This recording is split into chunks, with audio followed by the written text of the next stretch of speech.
Okay, so I've done that. I've cut that down with my,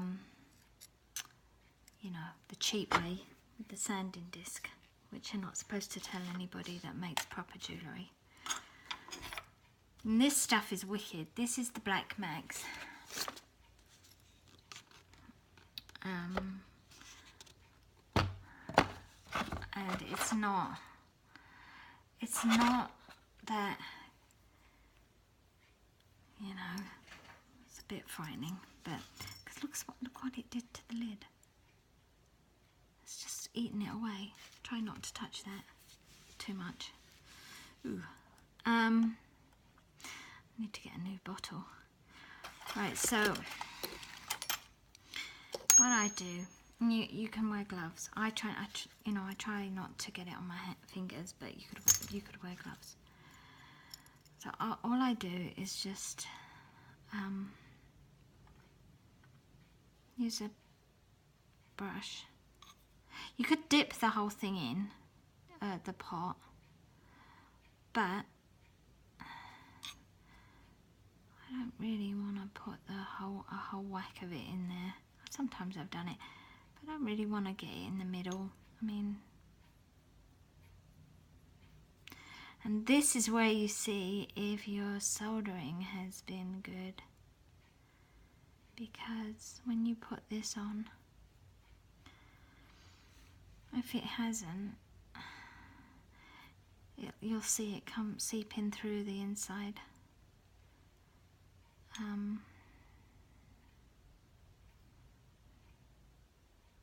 So far so good.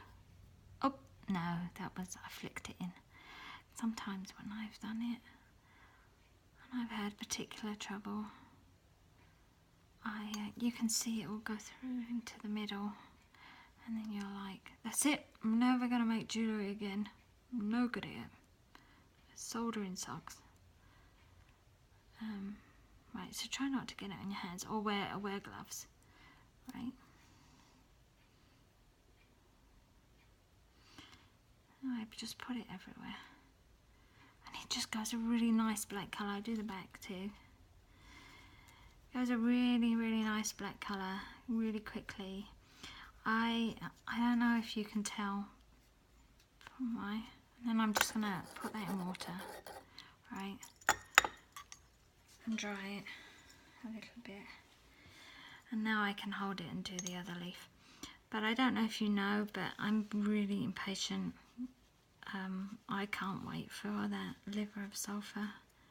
I can't wait for the rubber cement, the liver of sulphur.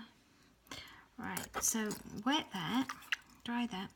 Look down inside to see whether the black's gotten everywhere. And put this back on like that. And dry this off. I always keep a, actually I've got a hairdryer that I keep, and whenever I take it out of the water I'll do this, but I've put the hairdryer somewhere else for now. So I've just dried that with my towel, and I'm going to move you over to this is my buffing wheel. Let's see if you can see it. Let's get it. This is my buffing wheel. I've got a, I'll show you around here. It's a Fordham. I really like it. It's just a little one. I never used it very much to begin with, but now I do use it. And it's not really attached properly. I keep asking somebody if they'll do that for me. Nobody will. I have got some kind of vent set up, but it's not, you know, you have those children, nobody will do anything for you. So this is the wheel I like to use. It's a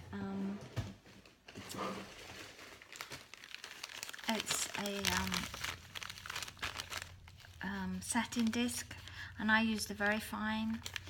You get them at Rio Grande, and you wear your mask, and I like these ones. These are elongated. The other ones are fine, but these ones seem to fit my face better. And but I noticed that Rio Grande have stopped making them, or stopped supplying them. And I'm putting that on because you don't want to breathe any of this in, and you don't want to breathe any of these fibers in. I'm not going to put my vacuum thing on because it'll be really loud, but usually I have my vacuum thing on and that gets a lot of it away. But even so, you still don't want to. Now, because I can't get it all inside, I start off first with one of these yellow things, and you get those on Rio Grande, and I like these. This is, I don't know if you can even find them anymore. These are these handheld Dremels. I like them because the other ones are just awkward.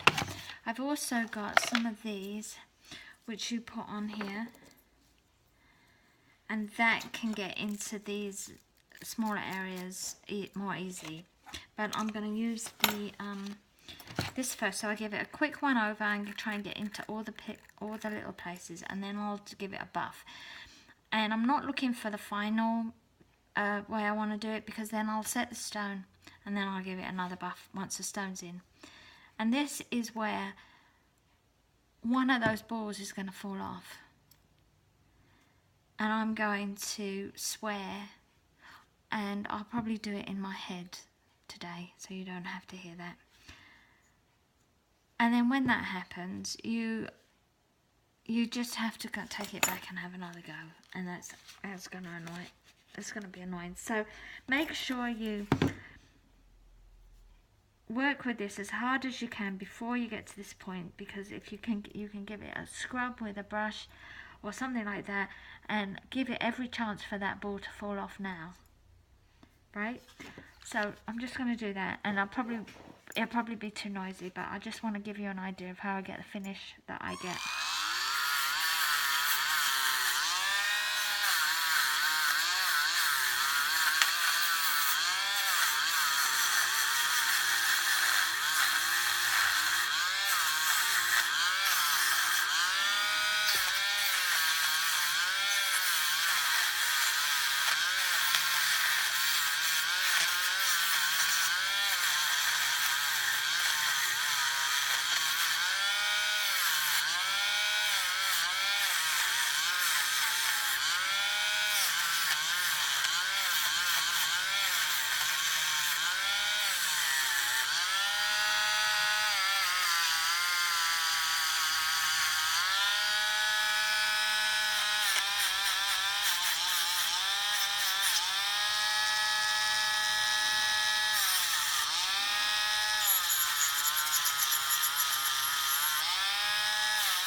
So that's the first round, because that gets into all the nooks and crannies, because I can't, with this, depending how tucked in those balls are, you can't always get it.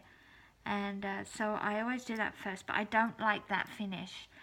You probably can't see it on here, but that finish is, it's difficult to explain. It's too like metallic for me. I know silver is like metal, but it's too metallic. I like a little bit more of a softer look. So then that's where this comes in. So now I'm gonna give it what for on here.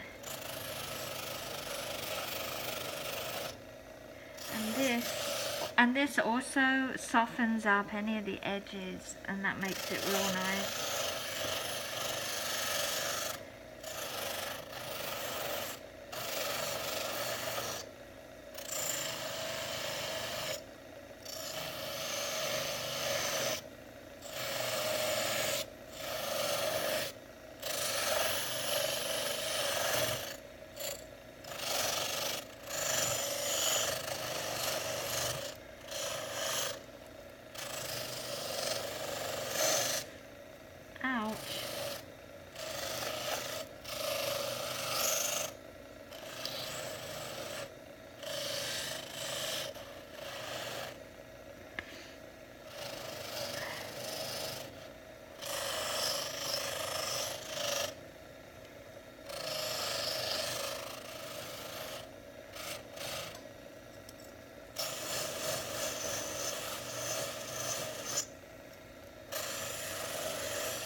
So this is its, I know there's a glare. I'll show it to you over there a little later. But this is its, let's see if I can get the glare away. Oops. Be careful of the dodgy stuff. This is its first once over. So I'm going to take it back to the table and I'm going to clean the insides because it's got a few bits of dirt in there. And then I'm going to set the stone. I'm going to tape the stone and I'm going to come back and give it another buff. And I'm going to tidy up all around the sides of the bezel because I like to sand those lightly to give it, so that's cleaner. And then I'll show you the finished piece.